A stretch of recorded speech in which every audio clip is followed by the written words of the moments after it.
Lammert. I think we have to take those microphones, otherwise it's going to be a little bit tricky for the audience to hear us. Let me just organize myself here. I don't know if I need my glasses. Let's find out.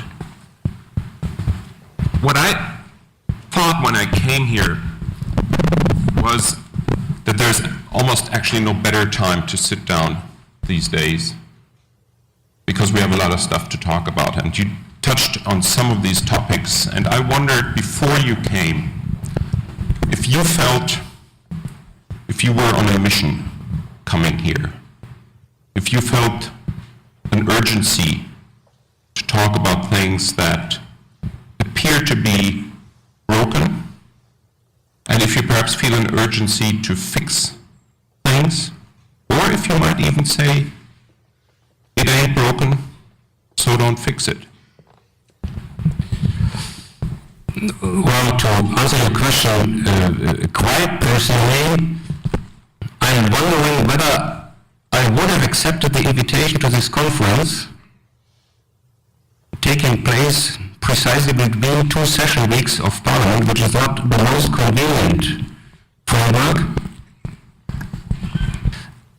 If we wouldn't have precisely the political situation which you have mentioned, and indeed, my assumption was, if it makes sense at all to participate in such a conference, it's just now. So I wouldn't pretend that I understand my coming being part of a mission. But at least I agree, there is an urgent need for talking seriously between the two partners, because the partnership which we traditionally refer to is not broken, but damaged. Damaged, not beyond repair, I guess. You said we are having a new relationship, we will have a new relationship, it will be on different grounds than before. The question of this conference today is, are the US and Germany drifting apart? Are we drifting apart like continents with a continental divide, or are we more like chunks of ice on water that drift apart and then come back together again? If I only have the two possible answers, yes or no, my answer would be no. We are not drifting apart. The reason is what I have at least touched in my speech. Given the amount and the significance of common interests and common values, both, it doesn't make sense for both sides to replace this partnership by what other relationship ever. But I think it's not completely unfair to say that for, again, understandable reasons, the United States far earlier started to drift apart from Europe. Far earlier. Then Europe probably starts to drift. And this was the meaning of my last remark, that it isn't you that both countries from time to time have different interests. You is that Europe starts to feel entitled to have its own interests as well, and will probably follow them. What are the powers you think that make us drift apart? Is it a power, like you said, the US started first, and now we are drifting away too? Are they different powers that make us go different paths? What made the US start drifting apart first?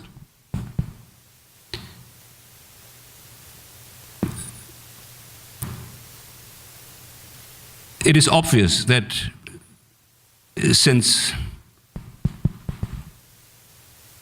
at least a decade, if not 2 decades, the particular concentration of American foreign policy on Europe has been replaced not by an alternative interest, but at least by an additional, comparable, perhaps even prior interest in other regions. I can't see that a similar development has taken place in Europe. And it is mostly a combination of economic and political factors.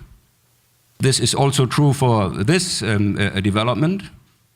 And again, I think it's rather realistic to expect that this tendency will continue. Then we could restore the old traditional mutual concentration. You just said too that at the moment we have different interests, we have common responsibilities, and Germany also feels entitled to follow its own interests. We talked yesterday here about the interests of Germany, the shifting idea of Germany's role in the world, also in connection with the United States. We have heard some comments in the last weeks from President Gauck, from other members of the current cabinet, that Germany should take a more active role in foreign policy, and that Germany should play and be a stronger force, not only in the EU, but worldwide. Would you sign up to that? Well, yes, I personally would sign up, not any formulation of this perception, but the general idea. Germany has to come to terms to the new situation. And it is a rather sympathetic reluctance not to accept the new role, but not a realistic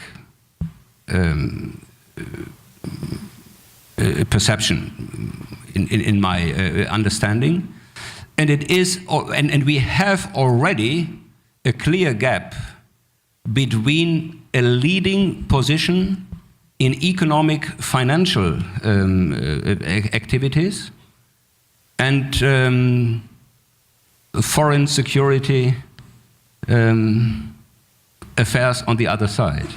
And do we in foreign affairs, you would say? Pardon?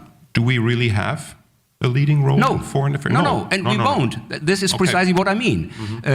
Germany, for several reasons, not only has got a leading position, definitely within Europe, to some extent even beyond Europe, in economic, fiscal policy aspects, but is still reluctant to accept or even claim a comparable role in other fields of politics. And as you quoted the often quoted remark of our Bundespräsident Joachim Gauck during the Munich conference, I've just proved whether there is a similar formulation in the agreement of the new coalition. And I will quote the respective formulation in the agreement of the coalition. It runs as follows: whenever contributions from our country are expected to help resolve crises and conflicts, we stand prepared. In doing so, we place a priority on the tools of diplomacy, peaceful conflict resolution, and development cooperation. We are dependable and loyal to our alliances. We want to act as a good partner in the shaping of a just world order. This is precisely what I mean in describing the reluctance to accept a new role under different circumstances. So you would have liked to have a different solution there? Conclusion? Resolution? I expect a new agreement of coalition after 4 years, So there is no serious rooms for speculation for the next years until 2017. Yesterday, Mr. By the way, if we would have got another coalition, which wasn't completely impossible, a coalition between the Christian Democrats and the Greens probably wouldn't have gone farther. Yeah. Yesterday, Mr. Ischinger said an interesting sentence, I thought. He said that Germans are in love with the status quo. After 2 world wars, after the Cold War, after the wall came down, after reunification, Germans don't want changes. Would you agree to that? No, I think this isn't true.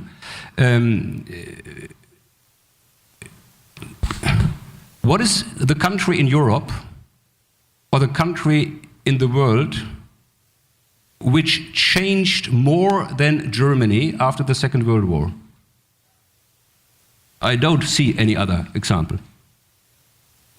So I think it's... But this could be a reason. This could be exactly the reason. I mean, saying after all that, poof, let's just lean back for a decade or two or half a century and let the others do the work. Well, half a century is too long. Okay. It is not a completely surprising effect that, by the way, not only in politics, this is a private experiences all over the world. Whenever you have been successful in achieving position,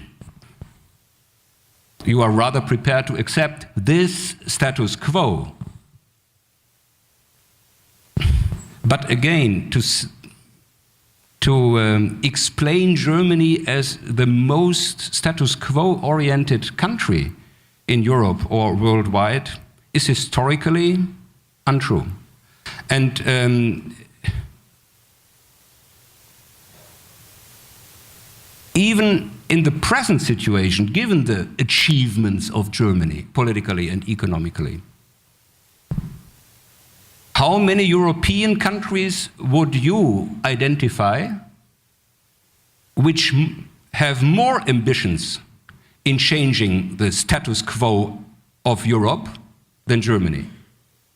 I don't find many.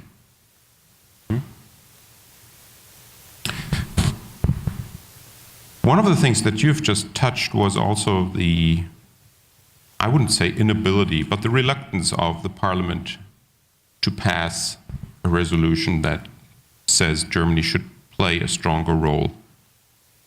You said perhaps in 4 years we will have a different one. You're now dealing, and I want to switch a little bit from the US-German relationship to your works in your normal daily affairs. How dangerous is the situation that we have right now in the Bundestag, with a grand coalition with 80% of the votes for sort of like one cause, 20% of the votes only for the opposition?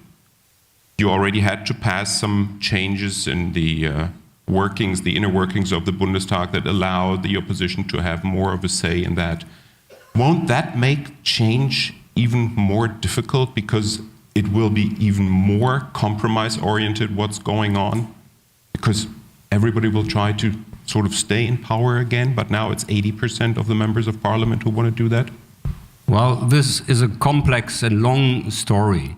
To start with, I should, of course, confirm that generally it is better to have not only a strong government, but a strong opposition as well, and insofar you shouldn't be fond of great coalitions. I am not fond of great coalitions for precisely this reason.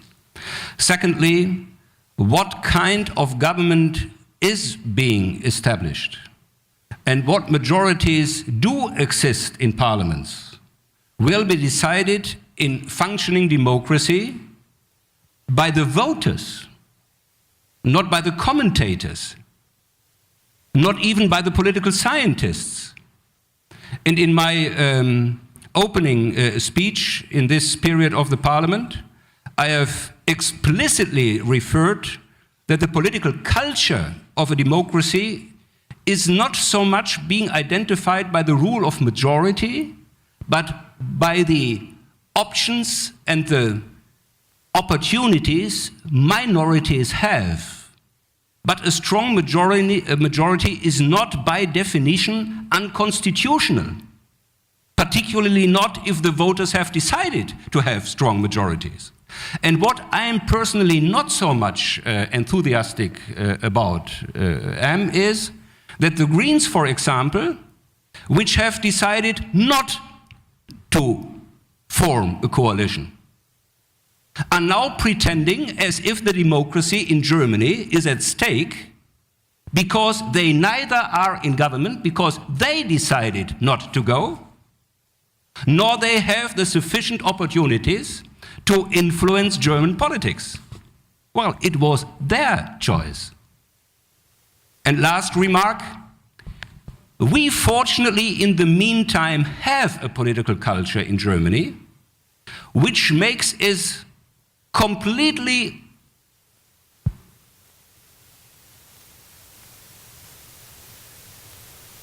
indisputable that the opposition, if it is as small as it is now, should have options as if it would be bigger. There is no debate that we make this sure. We only have the debate which formal conditions should be established to make this sure. But nobody, precisely not a single member of the German Bundestag, disputes that we have to make this sure. Once again, we are not status quo oriented. We are very, very innovative. Okay. Let's talk again after 4 years, if they last for 4 years. Will they last for 4 years? This coalition?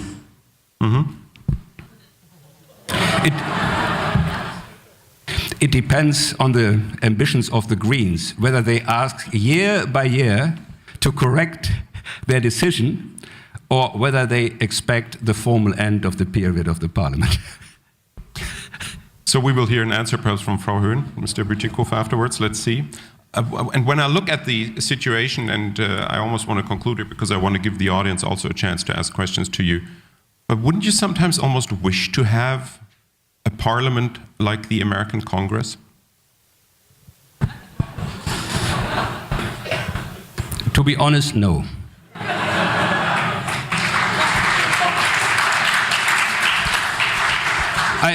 I have, of course, to confess that I know the German parliamentary system much better than the American Congress, but given this unbalanced experiences in both parliaments, I cannot find a single argument which definitely shows that the American organization of parliamentary processes are superior to the European ones. Not a single one. Including the role of the speaker, by the way. Has the partisanship hurt the US in the last 30, 40 years more than it has ever hurt before? I'm not sure whether I've understood. The divide between Democrats and Republicans. Well, I'm not completely sure, but at least I tend that the American political system is also a demonstration for the fact that only two major political forces much more tend to establish not only competition, but a political and to some extent unpolitical rivalry, which is not very suitable for the political culture of a country. Including the media coverage that goes sort of in tow with it. But that should be another topic for another, I would say, conference on the media. I never ever comment on media. No. I could give you some quotes where you have commented on media, but okay, good. Let's not... Sufficient for the rest of my political career, So I would give the audience an opportunity to ask questions here. We have, I think, 2 or 3 people with microphones. Please, here in the second row. Let me try a metaphor out on you. So let's say I have a girlfriend. Could you just say your name? My name is Arne Hessenbrook. Let's say I have a girlfriend and I love her very much. And she loves me, but not quite as much. And I need her, and she needs me too, but she needs me a little less. And then she does something that hurts me. And I get really upset, and I say, you hurt me, and she says, while she's on the phone doing something more important, she says, oh, I did? How? What did I do? And I said, well, explain, and I want her to pay attention to me. I say, sit down and look me in the face. I want you to pay attention to me, and I explain to her, this hurts the core of my being. This is who I am. Look at my history. This really, really hurts me. And the girlfriend says, oh, yeah, okay, right. Yeah, okay. But I really wanted to say sorry also. And, and she's not going to say sorry because she's got more important things to do. And it, it becomes very clear that I require some kind of honorable resolution, something that respects who I am. And that's really not on the cards for her because she's got bigger fish to fry, but she needs to make me happy somehow. So maybe what I ought to do is not to insist on my honor in this case, but be more instrumental about it and just say, well, what do we do to move on here? Maybe you don't need to apologize, but if you do this again, I'm not going to help you over here. Something like that. Just trying to be provocative. Okay. I think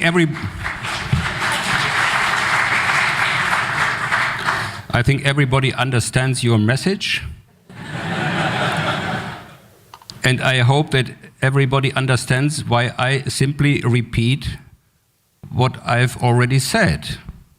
The principal difference is that there might happen similar experiences in private life as we have experienced between countries in the past. The principal difference is that in private life, there definitely exist alternatives.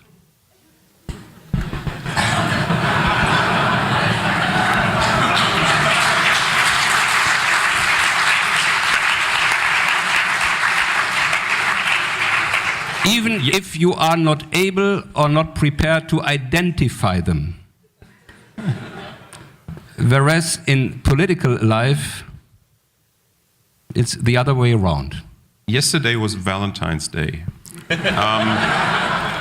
So on Valentine's Day, we all exchange symbols of affection, symbols of love, whatever it is, red hearts, flowers, kisses. And yesterday we also talked about the question, should there be perhaps a little bit more symbolism in the relationship between the United States and Germany? Shouldn't there be more visible exchanges? Shouldn't there be joint meetings of the parliaments like we have, for example, with the French? Shouldn't there be more photo ops, yes, that show America and Germany do not have an alternative with each other, unlike in private relationships? Well, I don't know whether because of Valentine's Day, Angela Merkel and Barack Obama have telephoned yesterday. Which probably would have been a good idea. If they would have asked me, I would have proposed at least that. Michel would probably not have approved, but okay. But to put it historically the other way around, this is part of the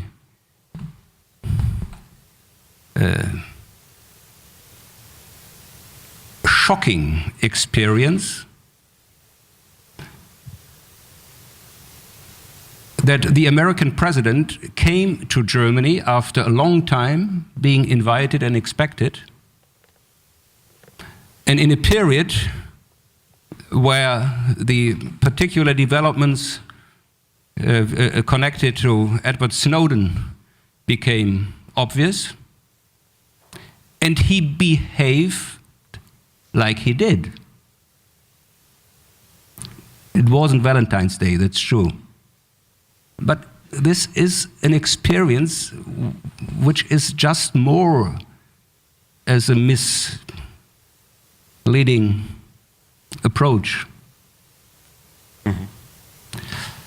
And again, in personal relations, this can easily result in giving up a connection, because this feeling of personal humiliation can't be overcome.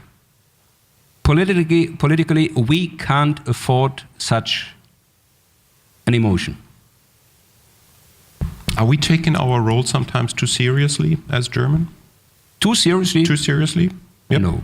When you look at the United States being the size, the power, the money, and looking at Germany, considerably smaller size, considerably smaller power, considerably less money, are we sometimes perhaps feeling like we're the seventh little sibling, but we more feel like on the same level? Well, for the reasons which I've explained, it's rather misleading to compare private structures with political structures.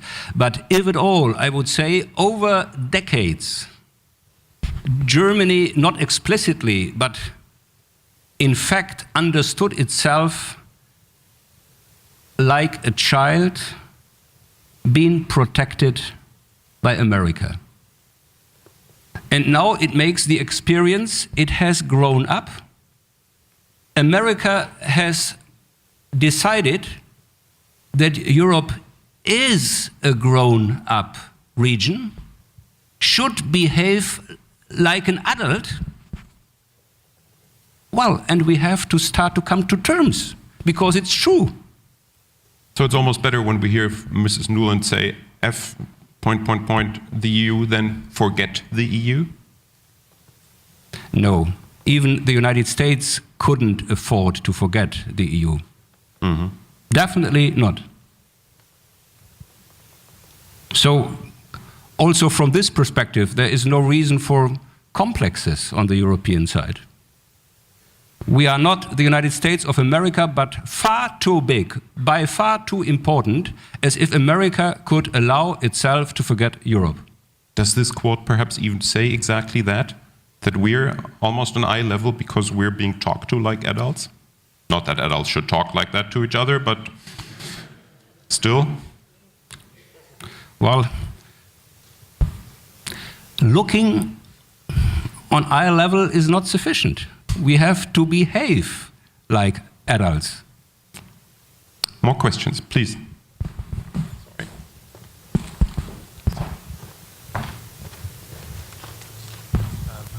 Christian Hendrich, I'm a scientist here in Boston. I was wondering, the US started their high throughput surveillance with the NSA and so on after 9/11 as a reaction to the terror attacks. And if we are, as Germans, sort of said that we are not trusted, if we remember that a lot of the terrorists actually lived in Germany for quite a while, shouldn't we be a bit more understanding that the US don't trust their European allies quite that much and they want to have a bit of surveillance power there as well?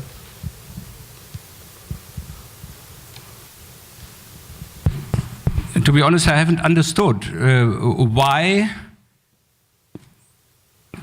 these explanations or remarks should have another conclusion as that one which I have made. Even if it is true that there are such developments and experiences, I can't see that this lead to other conclusions in the relationship between the two countries or the two regions. Or I haven't understood what your point was. So that the lack of trust might be due to the fact that there has been a bad experience 20 years ago or 15 years ago. Well, again, I cannot exclude that there is such an experience or such a perception of experiences in the past, which might be part of the explanation why it has happened as it did. But again, then the story begins, which I have addressed. Okay, in the audience, please. Who? Well, should I say who? All right, yeah. Yeah, Sir. thank you. My name is Sebastian Will from MIT. So you mentioned that the EU will feel more entitled to pursue their own interest, and we just said it, the EU should behave more as a grown-up. So which changes, also maybe on the institutional level, do you see that the EU has to take to actually behave as a grown-up? Well, one nearly actual immediate example is the negotiation on a free trade agreement. Again, we will make the experience that we not only have common interests, but also very different interests. And I have no doubt that the American administration will pursue its interests. And I expect the European administration to do precisely the same. By the way, this is the reason why I personally don't expect to conclude these negotiations within a 2 years period. Definitely not. So just to append a little, so do you think the EU is already fully equipped on the institutional level to actually meet the Americans on eye level? No. This is a very good intervention because it makes clear that we have a structural difference between both sides insofar as Europe still is not a state and is not even prepared to become a state, whereas America, of course, is organized as a state and will deal like a state. And this makes it definitely much more complicated on the European side than on the American side. Please.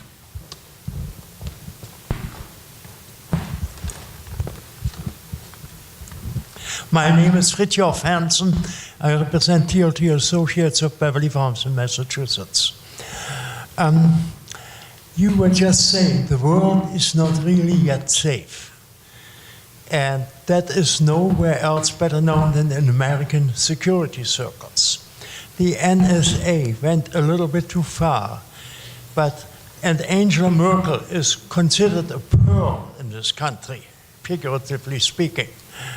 She is very good, but she does have a GDR history, and her predecessor is paid by Vladimir Putin $250,000 a year. Chancellor, whom you mentioned, Chancellor Helmut Schröder, in the Nord Stream AG. And these are security considerations that America has to, as the largest Western power, has to take into account. There are also residual attitudes about Germany. A year ago, I said, nobody in 1913 wanted war, including the Germans, okay? The Germans did not really want these two world wars, but they were in it, and they played a role in it. And from an American point of view, this has to be taken into account. And this is still widely spread in the residual attitudes, especially among old-timers. The third thing I want to say is, I read once in a German magazine an article, Mehr Verstehen für Amerika. The Americans understand Germans, but they are großzügig, and they sometimes overlook certain small technicalities and just go on. But the Americans are basically as loyal as the Germans are. They're just different. The last thing I want to say is, in 1990, Erwin Rosenthal, The New York Times columnist said that the new united Germany will drift in a different path, and we will not know where it is going to. But mehr verstehen für Amerika is important for Germany. And Americans understand German, but in their own way and from their own perspective. That's all I have to say. Do you want to comment on that? Well,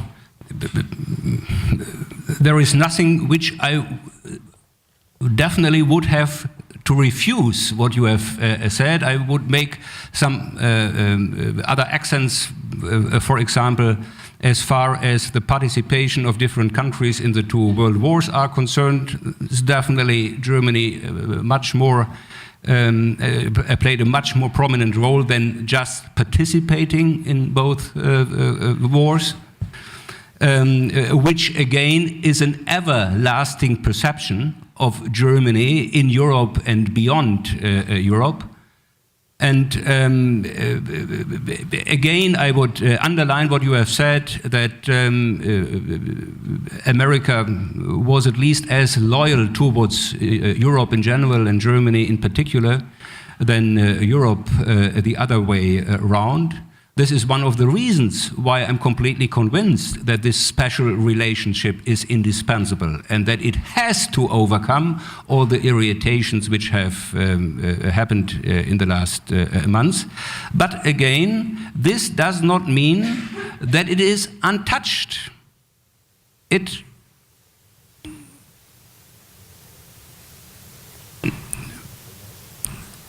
approaches a new phase. Let's put it this way. Okay, I've just, with a lot of challenges. I have a small problem here. We started a little bit late, but now we're already over our time. It's 5 to 11, and as a lot of other panelists want to have their time today, as you want to perhaps have a coffee break now, and as there will be time still for personal exchanges with Norbert Lammert in the next hours, because I think you're going to stay here a little bit longer, either in the coffee break or wherever, you will have a chance to also talk to him directly, which I would very much ask you to do. I know he's somebody who gets a lot of energy from friction and not just from sitting. So in that respect, before I want to say thank you, I want to just have one very last question, which you might be able to answer in just one sentence. You once said about the German-French relationship, in every long-lasting, stable relationship, there are phases of passion and phases of reason, Vernunft. At the moment, both our countries are more in a phase of passionate reason than romantically being in love, which doesn't have to be a disadvantage. End of quote. So in one sentence, how would you describe the current relationship between America and Germany? Nearly precisely, as you have quoted in terms of the German-French relationship, but by the way, it was a quote from my speech on the occasion of the 50th anniversary of the treaty between friendship treaty with Germany and France. And I'm convinced that the lack of emotional warmness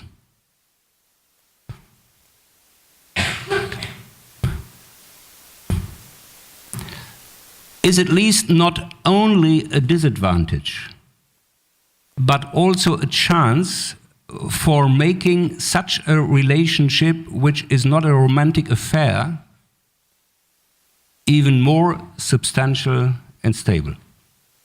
Thank you very much. Thank you.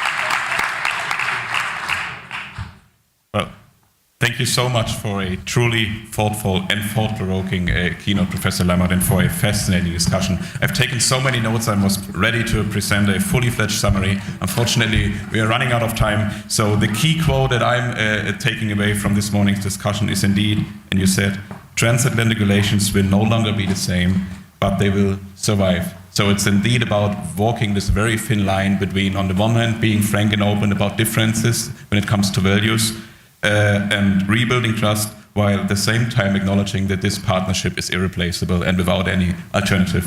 Thank you so much, Professor Lammert, and enjoy the remainder of your stay in Harvard. Thank you.